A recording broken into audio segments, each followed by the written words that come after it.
Santander, Spain, 5 minutes. Could we live here? Let's find out.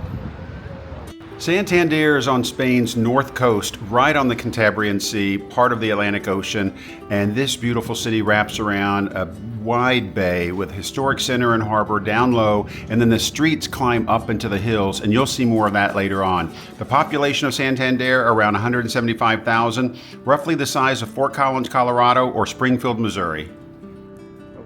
One of the first things we noticed here was the miles and miles of beautiful oceanfront walking paths right at your doorstep. It's a very active part of the city, and people actually are using this outdoor space for walking, running, working out, walking your dog. It's a great part of the city, and the views you get are absolutely spectacular.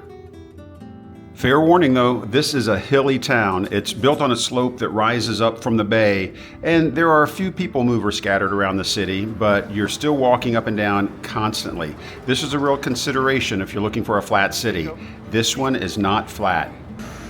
And you really don't need a car here. Santander is a very well-connected city. There's a bus system, there's a ferry terminal with access to the UK, train station, and its own airport. Also, taxis and Ubers operate here.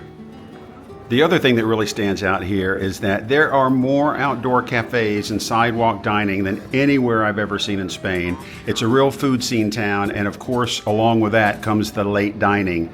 The food variety goes well beyond Spanish cuisine. There's a wide range of ethnic food options like Italian, Chinese, Korean, Indian, you name it. There are also a couple of local dishes worth knowing, the rabas, which are crispy fried squid. It's really iconic to Santander. And the cocido montañés. It's the region's hearty bean and meat stew. It's also famous for anchovies. I still don't like them, but the region is famous for them. Santander has some of the friendliest people that we have encountered in Spain, and that's saying a lot because we really like the people of Spain. There are plenty of tourists here in August, but unlike some other cities, they blend right in. You don't really feel or hear the tourist presence the way you do elsewhere. A good number of locals speak English, at least in the hotels and restaurants, and it's a very relaxed pace of life, especially reflected in the cafe culture. There's even a Starbucks, but don't go. There's surprisingly great shopping in Santander. I'm not a shopper, but thought it was worth noting because there are some really beautiful stores throughout the city, very impressive for its size. Santander gives very safe vibes and is a really clean city. Most of the footage here was filmed in the Puertochico neighborhood along with Valdenoja and El Sardinero. Those are the three notable neighborhoods in the city. By the way, Santander is very dog friendly, but there's not a lot of green space in the city center. Dog owners have to walk down toward the waterfront to find grassy areas or parks, and that's where everyone goes. You will see dog poop on the sidewalk, same issue as most Spanish towns. You'll hear about that in my 10 Realities of Life in Spain video. And we didn't see a lot of homelessness here in the city. Just a couple of people selling trinkets while you dined outside, but nothing beyond that. No street vendors. And you've got the Centro Botín, the interesting Waterfront Art Museum by Renzo Piano. This is a city with real cultural investment, not just a beach town. And they even have magnolia trees, and that just, I don't know, I like that. You've got the Palacio de la Magdalena, and this isn't just a photo op in town. This is part of the walking path along the waterfront, so you can't not walk past it, and I just think that is amazing. And it's also something really cool to show up to your family when they visit.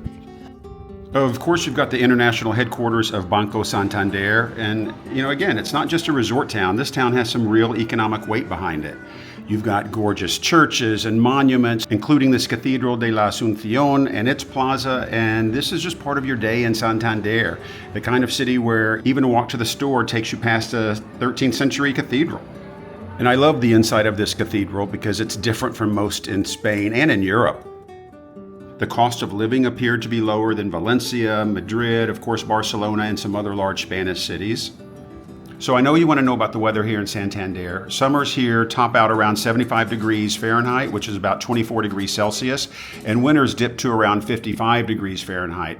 And it rains a good bit, roughly 47 inches a year. Think Hartford, Connecticut, rainfall-wise, but it's just spread out over more days, which for a lot of us is exactly the draw.